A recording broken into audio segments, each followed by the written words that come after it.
Kanadadagi Toronto cho'lpini gazetida Michael Levitt imzosi bilan Xitoy zulmiga uchrayotgan Uyg'urlar uchun hargiz qaytlanmaydi deyishning zamoni keldi. Mavzuliq bir maqola e'lon qilindi. Maqolada tuvandagi bayonlar bor. Xitoyning Uyg'urlarga davomli ziyonkashlik qilishi taratqularda yetarli darajada xabar qilinmayotdi. Siz oldingi qitim bu vaqtda xabar o'qigan yoki ularning qiyinchiligi haqida televiziya programmasi ko'rgan vaqtingiz qachon? Balkim yaqinda emas. Buni zamonimizdagi insoniyatga qarshi elib berilgan eng dahshatlik va eng qo'rqinchli jinoyatlarning biri deb qaraganda, Uyg'urlarning og'ir qiyinchilikqa yetarli ahamiyat berilmasligi kishini andishiga soladi. Biz Yahudi cho'ng qirg'inchiligi va boshqa irqiy qirg'inchiliklardan shuni bilamizki, dunyoning beparvoligi, harakatsizligi va chekidan oshgan kishilik huquq dafsandichiligi oldida sukut qilishi ziyonkashlik uchirg'uvchilarga haqiqiy ajallik oqibat elib keladi. Angliya Tashqi ishlar vaziri James Cleverly juma kuni Londonda ziyoratda bo'layotgan Xitoyning muavin raisi Han Ching bilan ko'rishganda Angliyaning Hong Kong, Sharq Turkiston va Tayvan masalasiga bo'lgan ko'z qarashini o'tirg'a qo'ygan.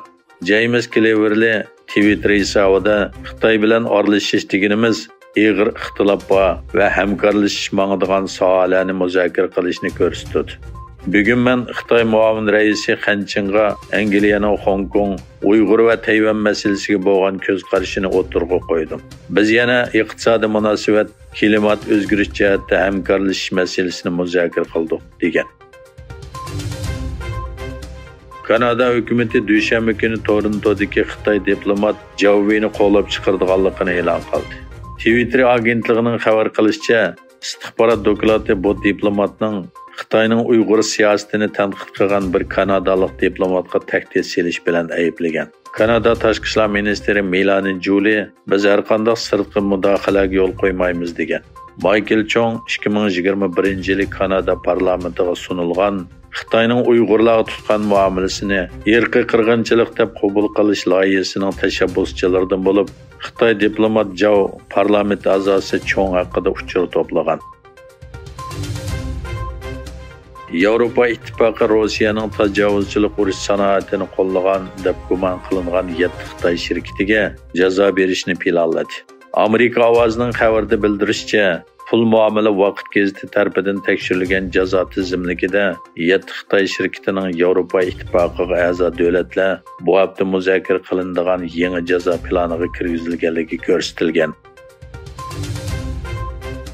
Xitoy Tashqi ishlar ministrligi Arab allari ittifoqiga a'zo davlatlarning diplomatiya ministrlarining Suriyadagi Bashar Asad hokimiyatining ittifoqqa qaytib kelish to'g'risidagi kelishimini qarshi oladiganligini bildirdi. Qinghang mazkur uchrashda Xitoy Amerika munosabatining muqimligini ta'kidlab, munosabatdagi pasliqlarni tamkin, kasbiy va amaliyatchil bartaraf qilish kerakligini o'tirg'a qo'ygan. O yana Xitoy bilan Amerika munosabatida o'zaro hurmat qilish, tinch va teng foyda oladigan hamkorlik prinsipini qo'llanishning lozimligini ta'kidlagan. O yana Amerikaning Xitoyning egalik huquqi, bexatarligi va taraqqiyot manfaatiga ziyon yetkazishni to'xtatish kerakligini, Tayvan masalasini to'g'ri bartaraf qilish, atalmish bir Xitoy prinsipiga buzg'unchilik qilishdan saqlanish hamda Tayvanning mustaqilligini qo'llaydigan bo'lgunchi kuchlarni qo'llash yoki hamkorlashishni to'xtatish qatorliq masalalardagi talablarni o'tirg'a qo'ygan.